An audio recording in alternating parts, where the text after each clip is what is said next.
S'ils avaient voulu se battre, j'imagine qu'ils m'auraient mis une grosse raclée. Tu vois bien. Regarde mes bras, c'est pas avec ça que j'aurais pu leur faire mal. Oh, tu m'énerves. Dis donc, y a pas à dire, t'as un sacré culot, Kuroko.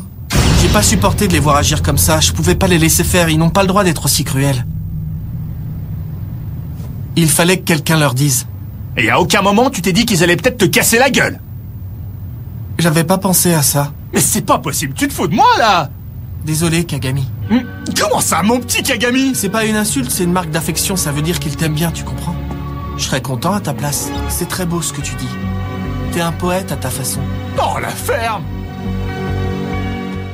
Bonjour, bonsoir à tous, c'est Yu de Fou. On se retrouve aujourd'hui pour une nouvelle interview.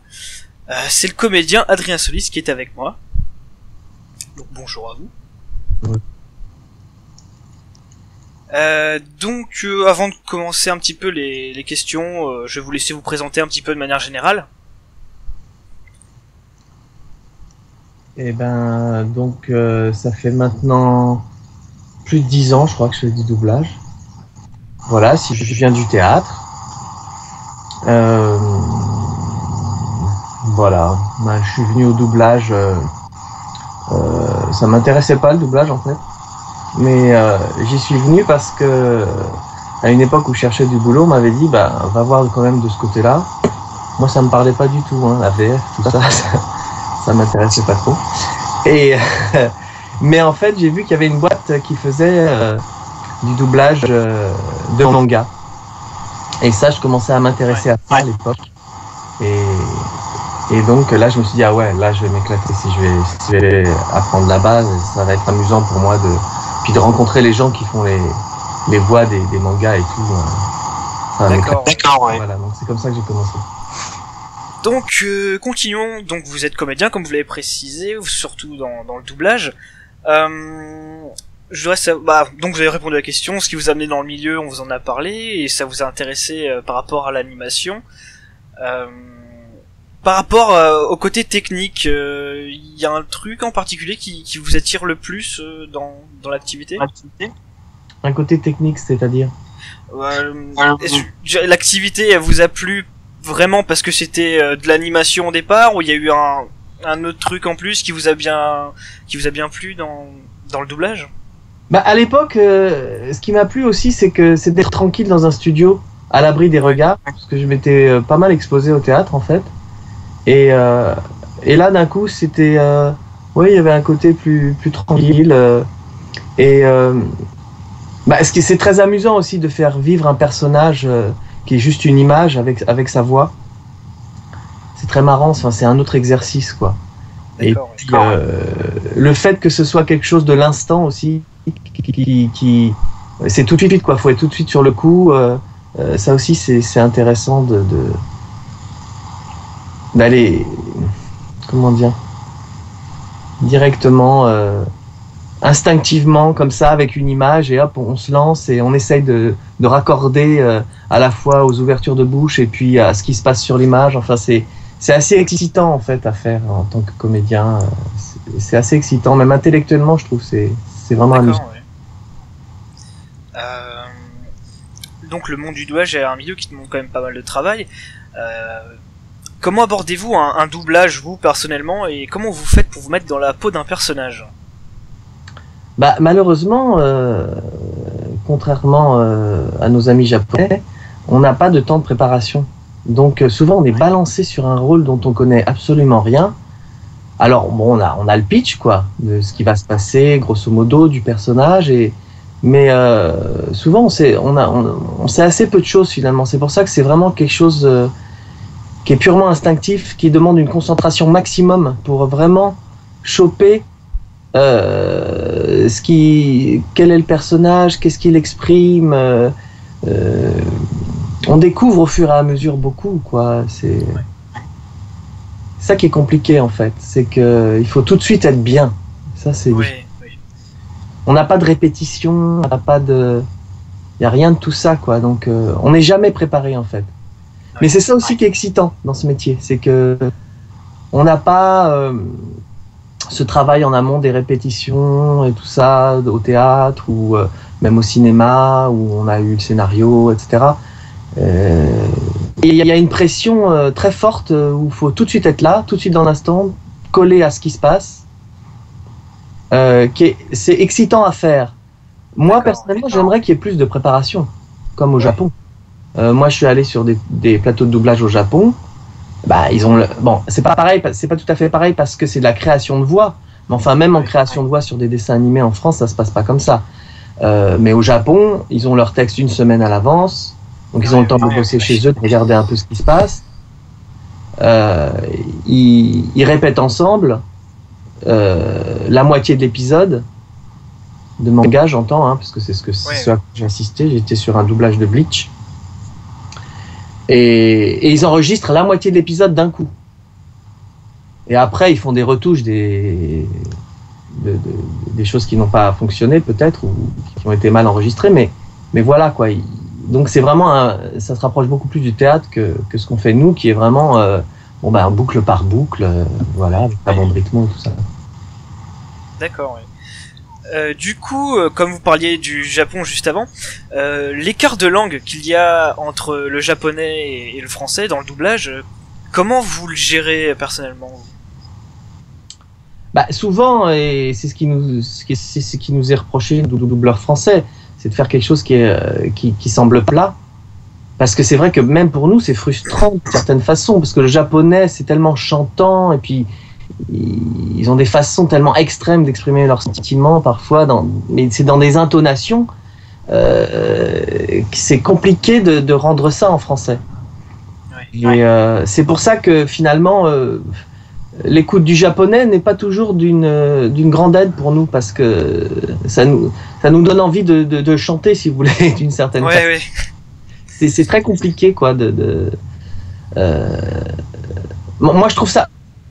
J'aime même le japonais. Je l'ai un peu appris et tout ça parce que j'ai vraiment goût pour ça.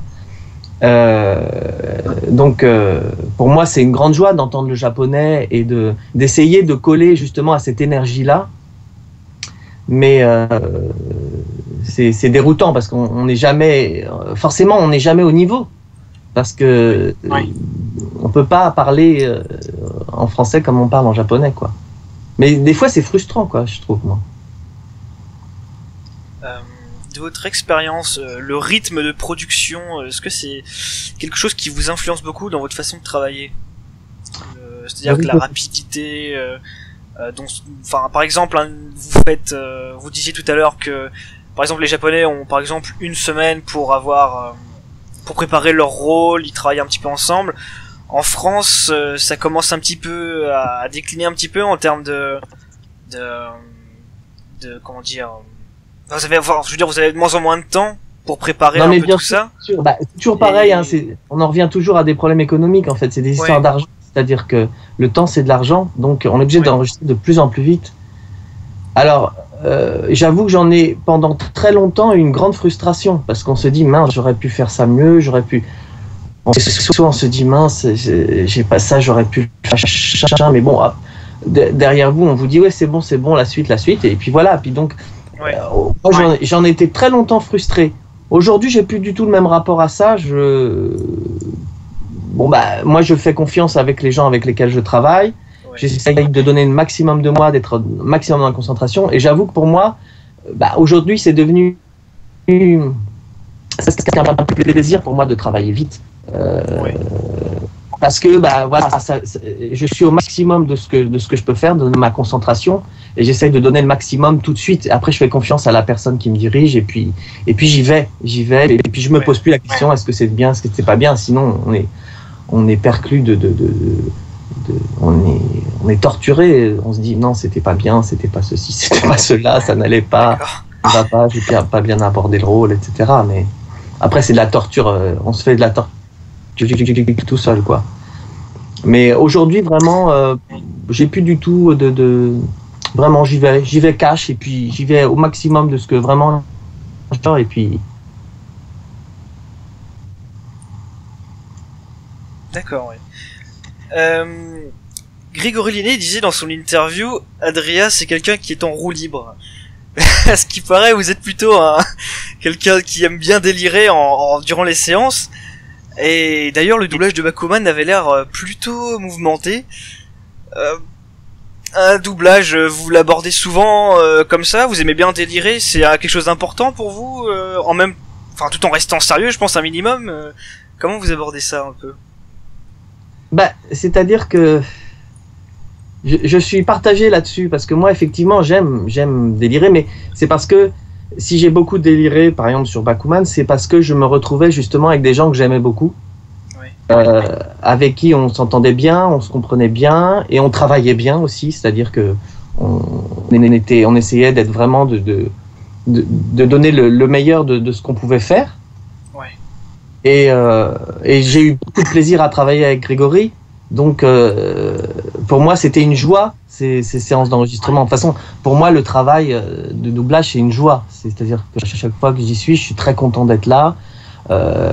En plus, sur une série comme Bakuman, je suis content parce que j'ai eu le rôle. Je suis content de me retrouver avec Grégory, sous la direction de Frédéric Soutrel. On s'éclate, quoi, vraiment. Donc on est tellement heureux d'être ensemble, on est tellement heureux de faire ça, que c'est du bonheur. Donc forcément, moi, ça me met en joie, je déconne plus que chez moi, quoi. Ouais, j'imagine, ouais. Donc c'est le bonheur de faire ce travail-là. Ouais. Avec des gens qu'on aime, et voilà quoi. C'est tout simple. Et d'ailleurs, pour reparler de Bakuman, j'avais trouvé votre rôle à vous et à Grégory vraiment bien doublé en fait. Merci. Donc voilà. Surtout Grégory, on le trouvait dans un rôle un peu différent quand même de ce qu'il faisait. Oui, j'aime bien comment ça matche bien, je trouve, avec le personnage. Il avait vraiment un côté sérieux qu'il a peut-être pas habituellement. Oui. Et je trouvais que ça marchait vraiment bien dans le duo, donc ouais, moi j'avais trouvé ça très bien. C'est aussi ça, c'est aussi que notre duo fonctionnait bien, en tout cas nous, ce qu'on ressentait, on était bien, ça nous faisait plaisir de se donner la réplique. C'est vrai que pourtant, c'est pour ça que je disais que j'étais partagé, c'est-à-dire que parfois, dans des plateaux de doublage, des fois, le fait de déconner, ça me stresse, moi, parce que je me dis, mais arrêtons de déconner, essayons de faire bien le boulot surtout, quoi. Ouais. Donc moi, je suis partagé avec ça, c'est-à-dire que je suis content d'être là, j'ai envie de déconner, puis en même temps, j'ai envie qu'on fasse bien le job. Alors bon, voilà. Faut trouver la juste mesure. Donc vous êtes aussi actif dans le milieu du cinéma, des séries un petit peu. Vous êtes entre autres l'une des voix de Noël Fisher dans la série The Riches, par exemple. Ah, mais malheureusement, ok, ouais. Chérine était son assistante dentaire. Ils sont tombés amoureux au premier coup d'œil. Et ils se sont mariés il y a 2 ans. Attends pas. Ensuite, une longue lune de miel autour du monde. Journal de cette balade. Doug n'a pas beaucoup d'amis, sauf le nommé Pete, qui fait un discours sur la vidéo du mariage. Lui, il pourrait être un problème. Chérine ? Son père est mort et sa mère est dans une maison de retraite à Biloxi. Johnny Flynn dans la série Brotherhood. On devrait lui mettre une clochette comme un bébé chat, un chat. Mini portion, ils sont petits comme des hamsters. Un chaton. C'était qui, cette fille? Qu'est-ce que tu veux savoir, au juste son prénom ou son nom de famille? Oh, je me contenterai d'un des deux. Je l'ai surnommée Louve Ardente. Ardente parce qu'elle avait vraiment le diable au corps, et Louve parce qu'elle avait des dents super pointues qu'elle a plantées dans... Oui, bon, ça va, j'ai compris. Andrew Gower dans la série Monroe. Étant donné son âge et son état de santé, je me demandais s'il était éthique de l'opérer. Pourquoi ne pas envisager un traitement médicamenteux? Monsieur Spader, douleur thoracique et tout, entré ce matin par les urgences. Homme, grand, jeune, fumeur, je penche pour un pneumothorax spontané. D'autres examens? La radio du thorax l'a confirmé. J'ai demandé un scanner et Oui, j'attends. d'accord, merci. Donc parmi tous ces acteurs que j'ai cités, ou même d'autres que vous avez pu faire, est-ce qu'il y en a un qui ressort, avec qui vous avez une bonne affinité, un que vous aimez vraiment doubler? Bah, Noël Fisher, c'était le premier qu'on me donnait et que j'ai fait de manière un peu récurrente que j'ai suivi sur différentes séries télé, tout ça. Donc j'étais attaché à lui parce que je me disais, j'aimais bien son jeu, je le trouvais chouette et j'étais content de le suivre. Malheureusement, je me suis fait choper par quelqu'un d'autre. Enfin voilà, bon, je suis pas à la voix officielle et puis même les voix officielles, elles arrêtent pas de changer souvent. Ça dépend des choses. Bon bah voilà, j'ai pas poursuivi avec Noël Fisher malheureusement, mais j'aurais bien aimé suivre sa carrière forcément, et poursuivre avec lui. Mais qu'est-ce que vous avez cité d'autres comme acteur? Vous aviez aussi Johnny Flynn, il me semble. Ah oui, j'ai vraiment beaucoup aimé, ouais, sur Brotherhood, cette série anglaise, ouais, il est vraiment chouette. Ouais. Il a un peu le look du chanteur de Nirvana là que j'adorais. Ouais. Le grunge là, rigolo, vraiment chouette. Ouais, lui c'était un grand plaisir de le doubler, ouais. Oui. Bah de toute façon, c'est toujours agréable de doubler ces acteurs qui sont souvent excellents. Des séries qui sont chouettes aussi, donc. Est-ce qu'il y en a un plus marquant que les autres? Je sais pas. Je vous dis, j'étais attaché à Noël Fisher depuis que je le fais plus. Honnêtement, si vous voulez. Ouais. Ou ces séries, mais oui, c'est vrai que j'étais attaché au mec de Brotherhood. Ouais, ça c'est. D'accord. Bien. J'espère leur dans une saison 2. Je sais pas s'il y en aura une ou dans d'autres choses, mais pour l'instant, c'est pas le cas. D'accord. Donc sinon, alors là, ça c'est. Oui, vous êtes très actif dans le milieu de l'animation. C'est un petit peu pour ça que vous êtes là. Donc vous êtes entre autres la voix de Tetsuya Kuroko dans Kuroko's Basket. Les 5 autres semblaient y trouver leur compte, mais personnellement, je savais qu'on passait à côté de quelque chose d'important. Qu'est-ce que tu comptes faire alors? Tu veux battre tes anciens coéquipiers avec le basket que tu veux jouer, c'est ça? Oui, cette idée m'a traversé l'esprit. Tu commences à m'intéresser.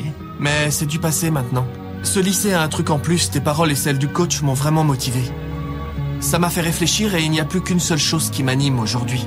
La volonté de faire de toi et de cette équipe les champions de l'archipel. Armin Arlelt dans l'Attaque des Titans.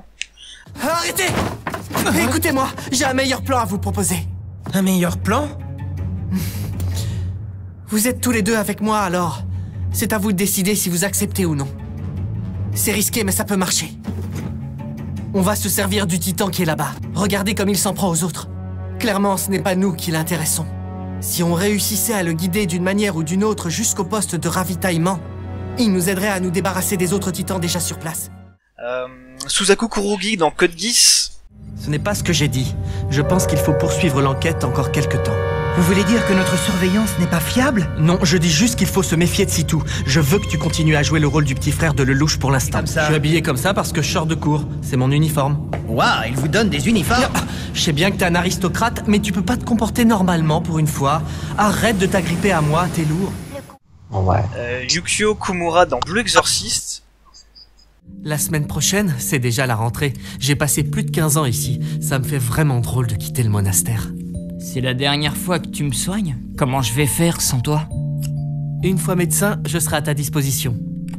Si tu peux payer, bien sûr. Je m'inquiète. Et papa aussi. Tout le monde au monastère s'inquiète pour toi. C'est vrai, tu passes ta vie à te battre. Et tu ne sais même pas garder un boulot. Et Norikuni Iwata dans Excel Saga, pour ne citer que, hein. Cravate et parfum, je suis prêt pour mon premier jour de boulot dans cette société de jeunes loups. À dater d'aujourd'hui, je promets de mettre tout mon talent au service du citoyen et de veiller à la sécurité de cette belle et grande ville. Et comment il peut être aussi excité par l'idée de remplir des formulaires? Bonjour à vous mes chers collègues. C'est mon premier jour parmi vous et je... Hein? Watanabe Sumiyoshi, ne m'abandonnez pas à ces furies! Quelle a été votre meilleure expérience dans le doublage d'animation jusqu'à aujourd'hui? Si vous pouvez en citer une ou deux. Ouais. C'est-à-dire que j'ai adoré Code Geass, que j'ai pu regarder avant justement de doubler la série. Ça a été un grand bonheur parce que pour moi, Code Geass, je trouve ça génialissime. Ouais, c'est très bien. Donc, d'ailleurs, j'avais passé l'essai sur le louche, que j'ai beaucoup regretté de ne pas avoir eu. Mais j'étais très content de faire Suzaku et puis de participer à ce projet. Ouais. Après, quelle meilleure expérience j'avais été très très heureux aussi de faire. Ils ont refait un remake de Cosmo Cats, qui dans la version originale s'appelait Thundercats, qui est un dessin animé américain, mais qui était en collaboration avec les Japonais. Ils ont fait un reboot, donc ils ont appelé Thundercats pour le coup, et qui était vraiment bien, vraiment bien. Malheureusement, ça n'a pas dépassé la saison 1. Je sais pas pourquoi, ça n'a pas dû faire assez d'audience. Et j'avais eu le rôle du de Lyon-Haut qui faisait Thundercats et tout. En plus, c'était trop fort de faire ça. Pour moi, c'est génial. En plus, j'avais vu que je prenais la suite de Patrick Poivet qui avait fait la voix dans les Cosmocats. Oui. Et en plus des Cosmocats, il y a eu genre, je sais pas, 10 000 saisons. Et donc, j'étais trop déçu que ça s'arrête. Je me suis dit, putain, je suis sur un truc là, dimensionnel, je suis le héros et tout. C'est le rêve de ma life là. Et puis, ça s'est arrêté. Donc, non pas que je suis infidèle au manga, mais pour moi, c'était un truc. En plus, c'était un truc de mon enfance, Cosmocat. Donc, c'était fort de me retrouver là. Donc, je me souviens de ça, quoi. Ça, c'était fort. Malheureusement, ça s'est arrêté. Et puis, Code Geass pour le manga lui-même que j'ai adoré. J'ai aussi adoré faire Tokyo Ghoul, la première saison. Tokyo Ghoul, avec Kaneki. Ah, ça c'est génial aussi. C'est les séances de torture et tout. J'aime bien quand c'est extrême, quand les enjeux sont très puissants, tout ça. Ça c'est. Ouais. Bon, j'ai aussi une tendresse pour Kuroko parce que j'aime bien le personnage est chouette. Après le basket, je m'en fous complètement. Alors bon. Ça m'a pas passionné, le manga en lui-même m'a pas passionné, mais le personnage est vraiment marrant à faire. D'ailleurs Kuroko, je trouve que c'est dans tous les rôles que j'ai entendus de vous, je trouvais que c'était l'un des plus réussis. Je trouvais que c'était l'un de ceux que vous avez mieux maîtrisé. Quand je l'entendais, en fait, je me disais pas c'est Adrien Solis qui fait sa voix, j'ai oublié un peu que c'était vous en fait, et je trouvais que c'était vraiment juste. J'ai bien apprécié ce personnage. Oui, c'est pas facile à faire parce que en japonais justement la voix est très inexpressive et c'est compliqué de faire de l'inexpressif tout le temps.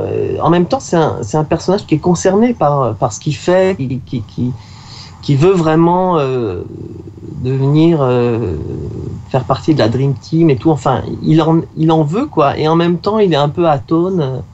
Ouais, il est un peu effacé. Et c'est difficile de trouver le bon équilibre. D'ailleurs, j'ai lu des critiques qui disaient que j'étais quand même un brin trop expressif, etc.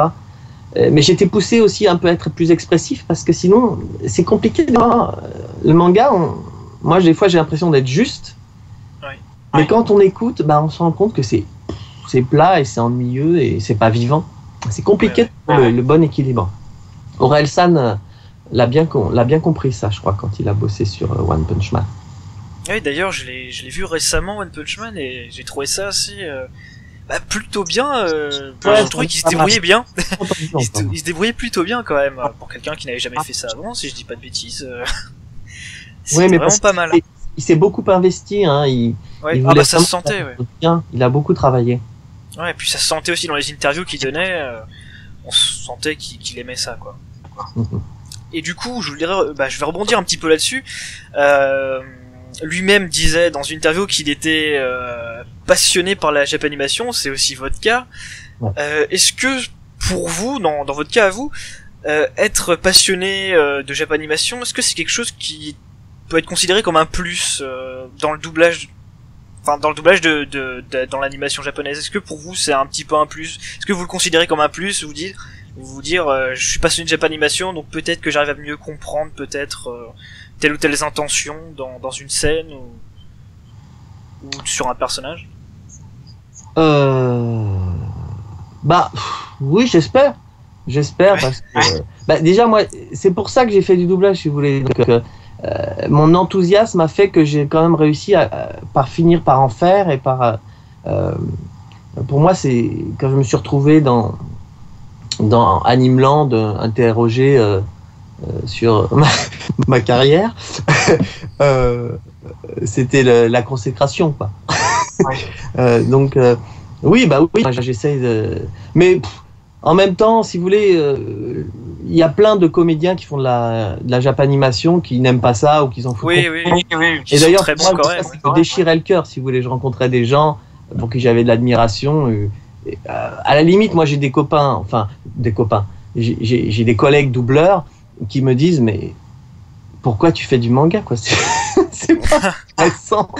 Je veux dire, voilà, il y en a plein à qui ça parle pas du tout. Ils veulent être dans le dernier film ou dans Game of Thrones. Voilà, après, chacun son truc. Hein, mais non, moi, c'est vraiment ça qui me passionne. Ouais, donc, j'espère que ça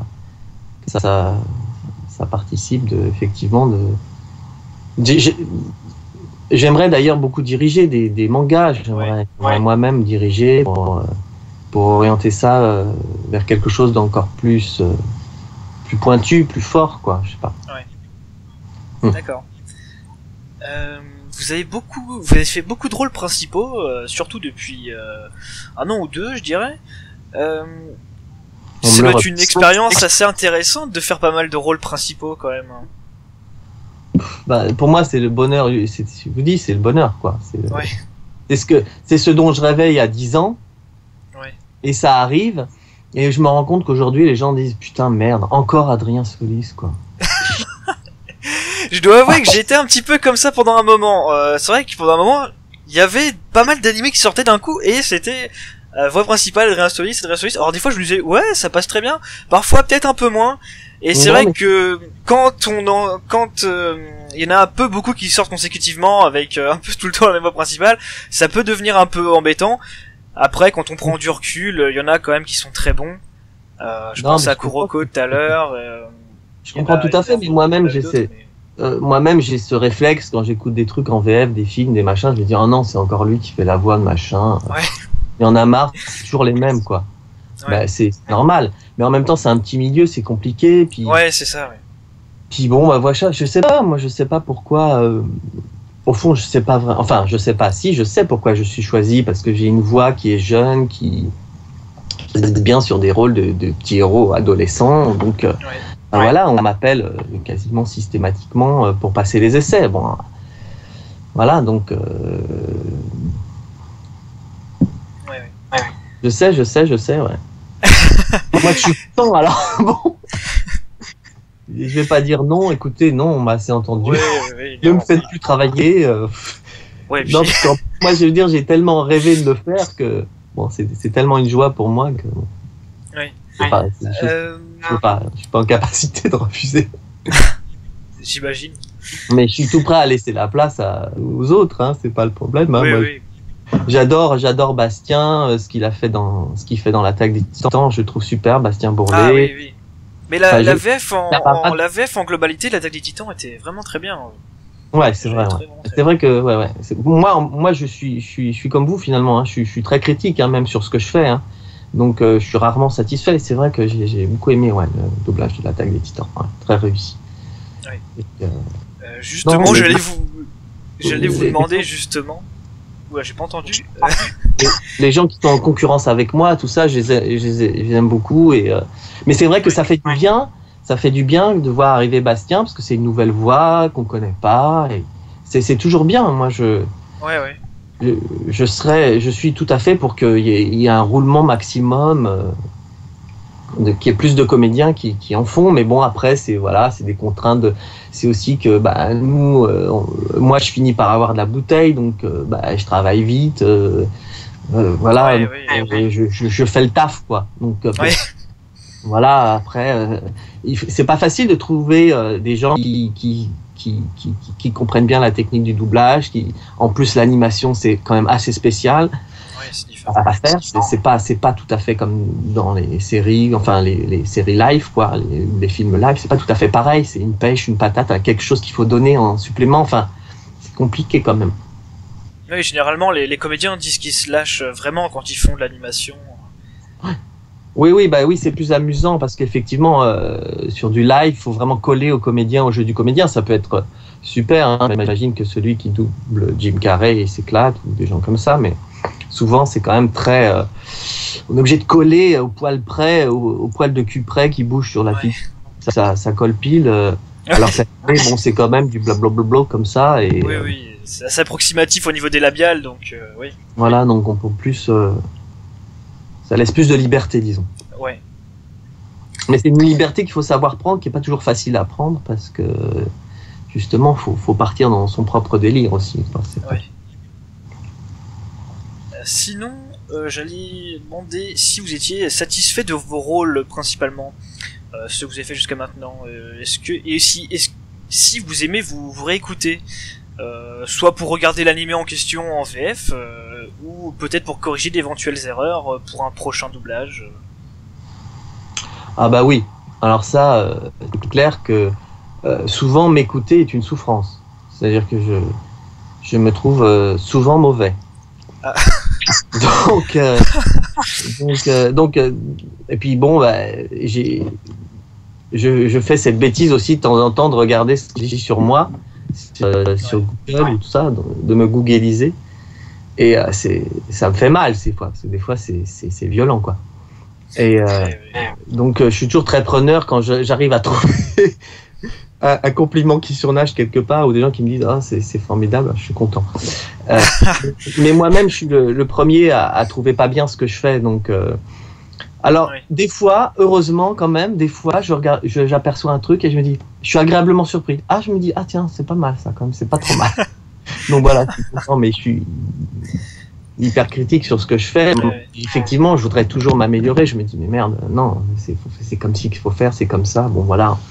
On essaye de toujours s'améliorer, on a toujours envie de faire mieux, on sent bien qu'on est... Puis je vous dis, enfin vous l'avez compris, vous le savez, on n'a pas le temps, donc il faut vraiment être là au maximum et essayer de bien prendre en compte justement tous ces défauts, parce que chaque comédien a ses propres défauts, ses propres tics, ses propres facilités.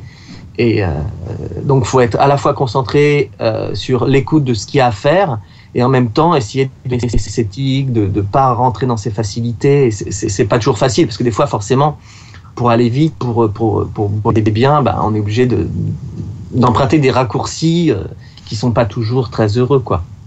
Oui. Sinon, on a pu donc vous entendre dans le très populaire anime Sword Art Online, à partir de la saison 2 et dans le film Extra Édition, sachant qu'une VF existait déjà avant pour la saison 1, avec une équipe complètement différente, et du coup donc avec un public qui a peut-être dû un peu s'habituer à cette VF là. Est-ce que le fait de passer après un autre comédien et le fait que l'anime soit aussi populaire, ça vous a poussé à aborder ce doublage peut-être d'une manière un peu différente, ou d'être peut-être un peu plus concentré Pour être très franc, non. Parce que c'est toujours pareil, c'est-à-dire qu'on est un peu balancé sur le truc. Alors, on apprend un peu... je veux dire, on sait un peu au dernier moment que qu'on double une saison 2 d'un truc qui a fait par un autre comédien. Donc, on n'a pas vraiment le temps d'aller voir ce qu'a fait l'autre. Et puis bon, en même temps, on n'a pas envie, hein, honnêtement. Après, on va se comparer. C'est idiot d'essayer de se coller sur le jeu de l'autre comédien aussi. Il faut faire avec sa propre sensibilité. Donc, au final, non. Hein. On fait exactement le même job que d'habitude. C'est difficile de tenir compte de ça, au fond. D'accord. Donc, dans votre carrière et surtout dans la Japanimation, vous avez très souvent prêté votre voix à des personnages qui ressemblent relativement faibles aux premiers abords et avec une personnalité assez effacée, voire trouillarde. C'est selon moi les rôles dans lesquels vous vous débrouillez le mieux finalement. Donc je pense au personnage de Kuroko, donc lui qui est plutôt effacé. Vous aviez aussi Armin qui était plutôt trouillard, mais qui avait quand même de la ressource. Et puis finalement vous avez aussi fait des personnages un peu plus sombres, je dirais, comme Yukio dans Blue Exorcist, ou je pense aussi à Michael dans Seraph of the End dernièrement. Ah ouais. Est-ce que vous avez un archétype de personnage que vous préférez jouer, ou un archétype avec lequel vous vous sentez le plus à l'aise? On m'a donné dernièrement un méchant, le méchant de Seven Deadly Sins. Oui. J'étais super content. Parce que c'est le rôle qu'on ne me donne jamais. Oui. Parce que moi, mon fond de commerce, ça je l'ai découvert en faisant du doublage, c'est-à-dire que moi j'ai une voix légère, et donc je me retrouve très souvent à faire des rôles d'ado. Et même là, dernièrement, on m'a appelé, on m'a dit « Est-ce que tu fais les petits garçons ?» Et je fais des contes de 12-13 ans, des fois. Ouais. Parce que je prends ma petite voix de con, là. Ouais, ça va, tu vas bien, machin. Bon, voilà. Je sais pas pourquoi, je suis identifié comme ça, mais c'est vrai que j'ai une voix légère, certainement, oui, sans doute. Donc, je me retrouve jamais à faire les rôles de Frédéric Soutrel, si vous voulez. Ouais, oui. À cause de ton manque de jugement, des milliers de gens n'ont nulle part où aller. Tu aurais mieux fait de rester chez toi ce jour-là. Un héros plus compétent aurait clairement mieux fait le travail à ta place. Donc voilà, et là on m'a filé un rôle d'un mec, le méchant de Seven Deadly Sins, là, Hendrickson, qui a pas forcément une voix très grave, qui est un mec normal au départ, qui a l'air plutôt normal, et puis qui est finalement un dingue, un sale type, enfin, on ne sait pas trop d'ailleurs, mais enfin voilà, qui se transforme en un truc pas possible. Donc évidemment, moi je suis toujours ravi de faire les jeunes héros, parce que c'est ce que je rêvais de faire, je rêvais d'être le héros. Pas l'ami du héros, le copain du héros. Moi, je voulais être le héros, forcément, peut-être comme tout le monde, j'allais dire. Bon, bref. Donc, je suis hyper content de faire les héros. Après, c'est vrai que quand on me donne un rôle de méchant, ça me change. Je suis content de faire un truc différent. Et j'en ai marre, parce que moi, en plus, bon, là, avec le look que j'ai en ce moment, c'est un peu moins vrai, mais j'ai l'air jeune. Ouais. Mais en fait, j'ai 47 ans. Et c'est vrai que vous faisiez pas. Et au bout d'un moment, j'en ai marre de faire des rôles de mecs de 15 ans. Je me dis, mais je vais jamais sortir de cette adolescence, c'est pas possible. Voilà, mais bon, en même temps, je peux pas cracher dessus parce que non seulement je suis heureux de faire toujours les jeunes ados et puis les héros, et en plus, c'est mon fonds de commerce. C'est ce qui me fait c'est ce qu'on me demande. Et c'est tellement ce qu'on me demande que justement, là aussi, je me fais taper sur les doigts. Enfin, je sais pas, par la fanbase et tout, des trucs. Parce qu'on me fait faire les rôles de jeunes hommes qui sont doublés par en japonais. Comme Armin. Oui, Armin. Comme dernièrement... il y avait Nagisa aussi, il me semble, dans Assassination Classroom. Ouais. Voilà, je sais plus comment il s'appelle, Nagisa. Ouais. Comme là aussi, alors, on a absolument tenu à me donner le rôle de Sonic dans One Punch Man, ouais. Dans One Punch Man. Tout ça, je sais pas trop pourquoi. En plus, je crois pas que ce soit une femme, je crois que c'est un homme, mais qui a une voix plutôt grave. Et oui, dans One Punch Man, oui, c'était Yuki Kaji, oui. Qui a une voix relativement grave, oui. Oui, et comme le personnage est un peu... et aussi... tous les androgynes, on me les file, quoi. Ouais, mais... Oui, les androgynes, on me les file, je sais pas, on doit trouver que ça correspond bien. Alors, moi, du coup, je prends toujours ma petite voix de Lopette. Et voilà, c'est ce qu'on me demande, donc c'est ce que je fais, mais je sais pas, je comprends pas pourquoi en France on prend pas des femmes justement pour faire Armin ou ça. Bon, évidemment que moi je suis ravi, j'ai le rôle, donc on peut me le donner, moi je le prends évidemment, mais je sais pas pourquoi en France on estime que ça fait pas une femme qui double un ado, ça le fait pas. Ils préfèrent avoir quelqu'un qui a une tub, quoi. Je sais pas. Je sais pas. Je pense que dans certains cas, parfois avoir un homme sur un ado, ça passe peut-être mieux qu'une femme, selon le personnage en fait. Je pense. Je sais pas vraiment. Voilà, j'ai oublié la question depuis, mais voilà.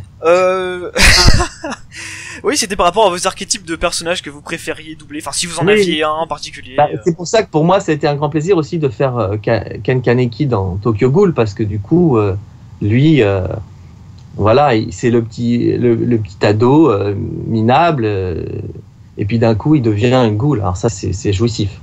Du coup, j'avais deux fois. Ça, c'était... Oui, il change complètement, quoi.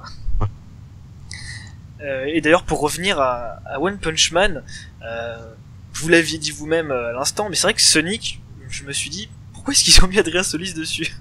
Mais je sais pas. C'est vrai que je me suis dit au moment, c'est un peu bizarre quand même. Parce que en termes de jeu, je vous ai trouvé bon, mais je me suis dit, la voix, c'est peut-être pas celle-là que j'aurais mis dessus. J'ai pas compris, si vous voulez. C'est vrai j'ai pas compris pourquoi. J'espère que je vais pas avoir des problèmes. Pour la suite. Je ne sais pas. Je vais me faire virer. Mais j'ai pas compris pourquoi ils tenaient à ce que je fasse cette voix androgyne. Enfin, parce qu'ils m'ont poussé dans mes aigus, alors que le japonais le doubleur japonais est dans ses graves, enfin dans sa voix normale. Ouais. J'ai pas compris. J'ai pas compris pourquoi ça s'est passé comme ça. Ouais. Sinon, encore dans One Punch Man, alors il me semblait, parce que vous parliez tout à l'heure de faire des méchants, il me semblait, alors c'est peut-être moi qui ai mal reconnu votre voix, mais il me semble que l'un des gros méchants, qui a plusieurs têtes, je sais plus son nom malheureusement, et je me demandais si c'était pas vous qui le doubliez avec une voix un peu trafiquée, un peu grave. Dans One Punch Man? Ouais. Un personnage qui avait genre, je crois, 4-5 têtes. Et je sais. Alors là, je sais. Non, parce que justement, vous parliez de faire des méchants. Et je me suis dit. Je suis peut-être, mais honnêtement, là, je me souviens plus parce que effectivement, des fois, on peut faire d'autres choses. Oui. Mais bon, moi, des voix additionnelles aussi. Je garde juste le nom du personnage principal, puis le reste, ça part un peu dans les limbs parce que le lendemain, je fais autre chose. Et puis, pareil, c'est sur Fairy Tail aussi où j'ai fait pas mal de personnages comme ça, de monstres ou de machins, et j'oublie parce que j'en fais 3-4 sur 15 épisodes, donc après je sais plus ce que j'ai fait finalement. Ouais. Heureusement. Donc je peux pas vous dire ni oui ni non, je sais plus. D'accord, ouais. Pas de problème. Pour ce qui est du jeu vidéo, j'ai pas eu vraiment d'infos vous concernant, mais avec Final Fantasy XV qui sort à la fin du mois et Bruno Meyer à la direction, je me demandais si on n'avait pas la chance de vous entendre dedans, par hasard. Non. Ah, c'est dommage. Pas appelé. C'est dommage. C'est dommage. Je vais le tuer et je ne jouerai pas au jeu. Voilà. Bruno, si tu m'entends, enfoiré. Salopard. Ah, je me suis dit peut-être qu'il y aurait moyen, mais... Bah non, j'aurais dû le soudoyer ou je sais pas quoi faire. Bon, mais bon. Voilà, j'ai pas couché, alors voilà le résultat. Voilà. Tous les autres, ils ont couché, hein. Voilà la vérité. J'imagine bien. Salopard. Mais je fais pas assez de vidéos à mon goût, j'aimerais en faire vachement plus et je sais pas pourquoi, c'est une porte, c'est pas vraiment ouverte pour moi. J'en ai fait un peu, mais j'aimerais en faire beaucoup plus parce que je suis passionné de jeux vidéo aussi, du coup. Oui. Donc, et Final Fantasy, ça aurait été une consécration ultime aussi, mais bon. Oui. En même temps, après, je sais ce que j'aurais entendu. On aurait dit, oh non, encore Adrien Soli. Ah bah, il y avait déjà des gens qui se plaignaient. Il y avait déjà des gens qui se plaignaient parce qu'on entendait encore Gilles Morvan. Voilà, donc maintenant, me faites chier, je suis pas dans Final Fantasy XV, alors laissez-moi vivre. Puis en plus, c'est vrai que c'est une première d'avoir un FF en français. Je suis pas dedans, merde. Et en tout cas, on espère qu'il y en aura d'autres. Puis peut-être qu'un jour, on pourra vous entendre dedans. Ce qui pourrait être sympa. Autre question, j'aimerais savoir, selon vous, quelle est la définition d'un doublage réussi? Un doublage réussi.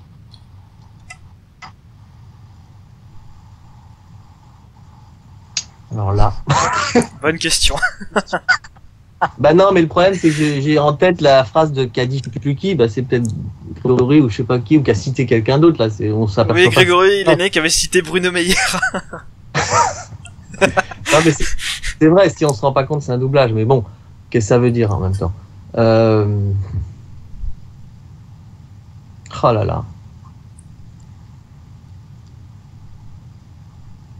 Bah justement, pour moi, un doublage réussi, c'est un doublage qui n'est pas propre, qui va plus loin que le cahier des charges. C'est-à-dire qui dépasse où il y a, pour moi, un doublage qui serait vraiment un doublage réussi et intéressant, ce serait un doublage où il y ait vraiment une création de quelque chose de la part de ceux qui doublent. C'est-à-dire que ils aillent voir plus loin que les intentions, que machin, qu'il y a une vraie création de rôle, si vous voulez, à l'intérieur du rôle. Je sais pas comment expliquer ça, mais que vraiment les comédiens s'approprient beaucoup plus le rôle, que ce soit du live ou de l'animé d'ailleurs, mais qui fassent une vraie proposition de jeu qui colle pas forcément à l'original. Il s'agit pas non plus de le trahir ou quoi. D'y coller l'original dans l'idée, mais le dépasser pour quelque chose qui soit une vraie création de quelque chose d'intéressant une création personnelle de chaque comédien. Voilà. Ça pour moi, c'est aussi. Et c'est ça que j'essaierais de faire si jamais un jour j'avais la chance de diriger, de dépasser le cahier des charges, quoi, d'aller inventer quelque chose un peu plus qui donne un plus, qui donne un et en même temps qui porte l'œuvre complètement, qui la sublime en quelque sorte. Voilà, ce serait ça un doublage réussi. Ouais. Et bah finalement, c'était une excellente réponse. Bah ouais, pas mal.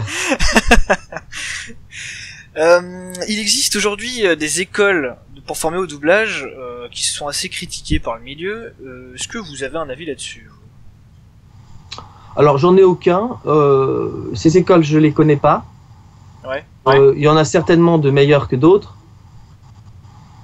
Le problème,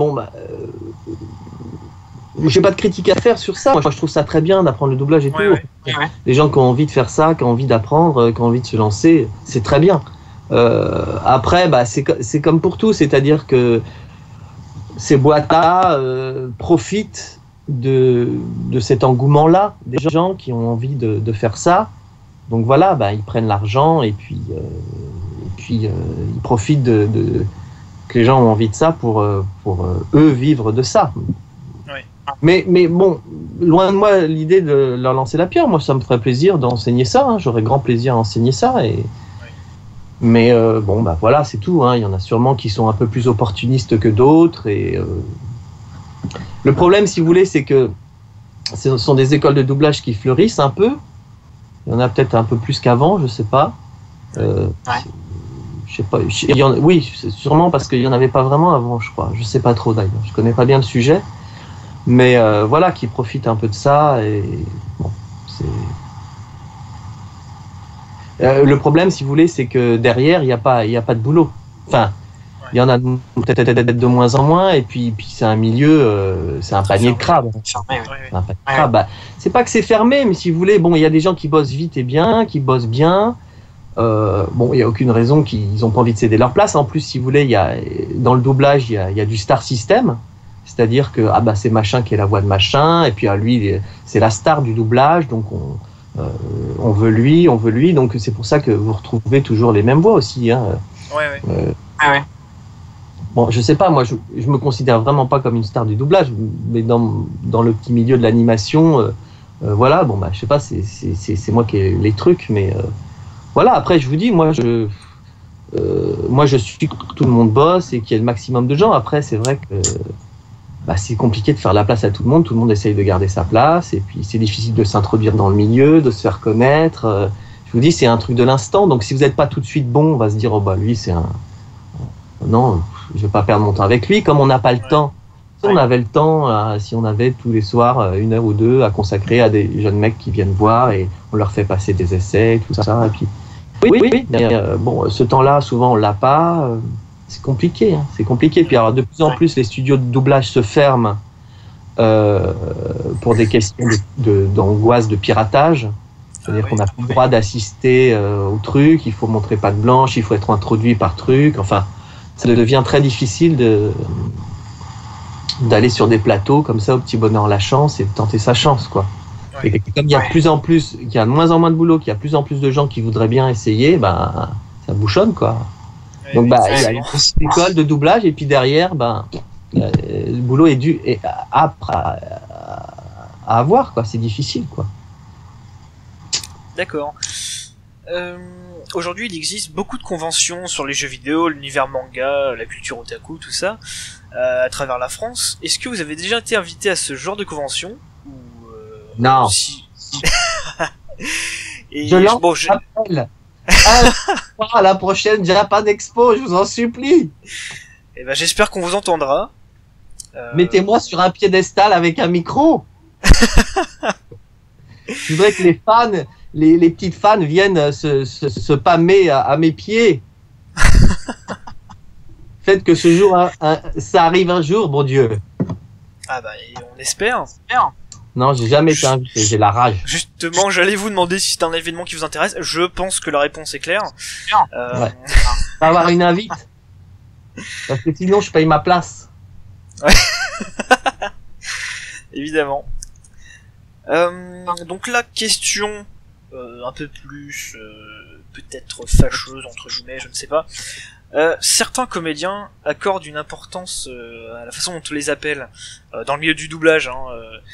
Certains n'aiment pas qu'on les appelle doubleurs ou comédiens de doublage. Est-ce que vous, c'est quelque chose qui vous touche ou pas du tout? Rien à foutre. Je trouve ça bête, ces histoires d'appellation. On s'en fout que vous appelle doubleur ou machin. J'ai pas du tout de. Alors, à ce niveau-là, alors là, mon amour-propre est pas du tout blessé de quoi, de caisse. Je suis tellement content de faire ça, de toute façon. Oui, on est des comédiens, comédiens de doublage. Moi, ça m'ennuie pas de dire que je suis un comédien de doublage. Je fais pas que ça, et puis quand bien, enfin, je fais surtout ça. D'ailleurs, je fais beaucoup ça, et je suis ravi d'être un comédien de doublage ou même un doubleur, si vous préférez. Enfin, non, ça, je trouve ça bête. Hein, franchement. D'accord. Sinon, il y a une mode. Disons que c'est un procédé qui se popularise de plus en plus, c'est de faire intervenir des célébrités ou des stars, vous appelez ça comme vous voulez, dans le doublage, donc histoire de faire parler un petit peu du produit en question. Comment vous vous situez par rapport à cette pratique, vous? Est-ce que c'est quelque chose qui vous dérange, ou alors vous s'en foutez peut-être? Moi, personnellement, j'aime pas que le milieu du doublage soit fermé.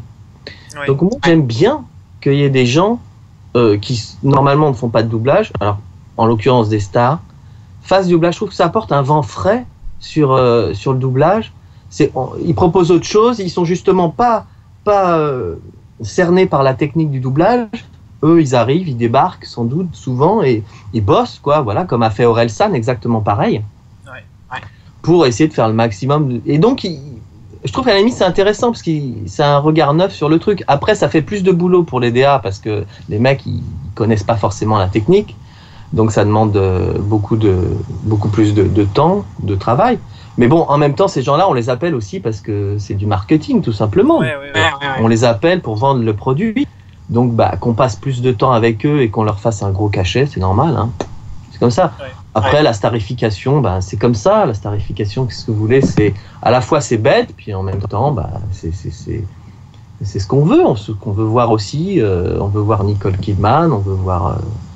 Enfin bon, là, je dis des noms américains, mais je veux dire, c'est pareil. Moi, j'aime bien. Moi, j'aime bien. Franchement, j'ai trouvé ça sympa qu'Orelsan vienne faire One Punch Man. J'ai trouvé ça très chouette, quoi. Oui, en plus, il s'est bien débrouillé. Ça change, quoi. Ça change, puis pour caser, c'est une opération marketing. Où est le problème, quoi? Ils font des produits pour qu'ils se vendent et. Non, moi, ça me dérange pas du tout. D'accord. Et donc, avant de terminer, la petite parenthèse sur le débat VO-VF.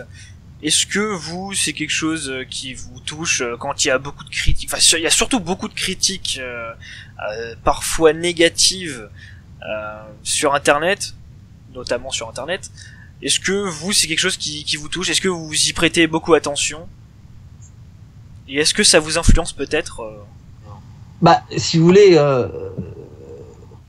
grosso modo, on entend souvent, oui, la VO c'est mieux, la VF est pourrie, ça me fait saigner les oreilles, bon, c'est un peu limité comme critique, mais si vous voulez, moi je le comprends, parce que moi personnellement je préfère la VO, donc moi j'écoute la VO.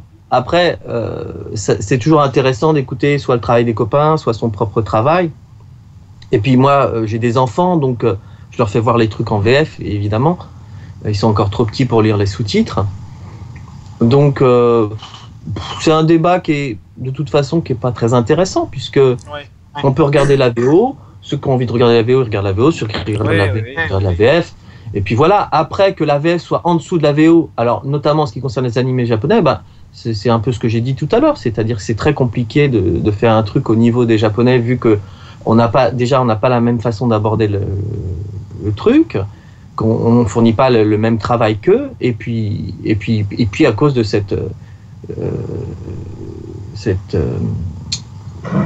langue chantante qu'est le japonais, quoi, et très très très expressive. Enfin, même quand vous entendez des japonais parler entre eux, non, enfin, français, on dit pas ah bon, tu crois? Non, c'est vrai. Oh là là. Ouais, c'est sûr. Ah, non. Enfin bon, c'est compliqué, mais c'est pas grave. Je veux dire, c'est pas grave. Il y a toujours des pro VO, pro VF. Chacun regarde ce qu'il veut, et puis voilà. Mais moi, évidemment que moi, je vous l'ai dit, hein, je suis le premier à critiquer les VF, donc je trouve ça normal qu'on critique les VF. Après, faut pas que ça devienne systématique, débile. Voilà, on peut reconnaître que là c'était bien, là c'était moins bien. Et puis voilà, bon, c'est pas la peine non plus d'en faire des caisses. Oui, voilà. C'est exactement mais c'est vrai que c'est agréable d'avoir une super VF. Pour moi, une des meilleures VF, c'est celle de Samurai Champloo, par exemple. Ah, très bien, oui. Elle est super. Bah, voilà, bon, je sais pas s'ils se sont donné les moyens de faire un truc bien. Bah, voilà, quoi. Bon. Puis des fois, c'est des rencontres aussi, vous savez, ça se fait pas. C'est pas forcément. C'est parce que le comédien colle bien. Des fois, il y a des rôles, moi, que j'interprète, ça me plaît. Enfin, je veux dire, je me sens vraiment connecté au rôle, et puis ça se passe bien. Puis d'autres, je galère, j'arrive pas, je souffre intérieurement. Alors j'essaye de faire le mieux possible, puis la rencontre se fait pas. Puis des fois, il suffit que chaque comédien rencontre bien chacun son personnage, et puis ça fait un truc super chouette, quoi. D'accord, oui. Eh bien, c'est une bonne conclusion. Donc, l'interview est terminée. Est-ce que vous avez un petit mot à rajouter, petite promo peut-être pour un projet, quelque chose? Alors, non, mais invitez-moi aux conventions. S'il vous plaît. Je veux rencontrer mes fans. Si j'en ai, même si j'en ai un ou deux. Oh, je pense que j'en ai plus que deux. Non, puis je voudrais surtout avoir des invites gratuits, quoi. Voilà, le message est lancé. Ah si jamais, moi, je peux vous voir en convention, déjà, vous aurez au moins un fan. Et j'ai un autre ami qui vous apprécie beaucoup, ça fera deux. Voilà. Du coup, voilà, l'interview est terminée, ça a été un plaisir, et en plus ça a duré assez longtemps. Donc, ça me fait très plaisir. Très bien. Et de pouvoir m'exprimer sur le sujet, parce que c'est vrai que il y en a pas tellement qui aiment bien l'animation, quoi, dans les doubleurs. Ouais. C'est toujours agréable de rencontrer un peu les gens qui ont la même passion que vous, quoi.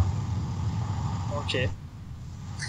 Bon, eh bien, interview terminée. Je vous dis salut à tous et à la prochaine. Salut.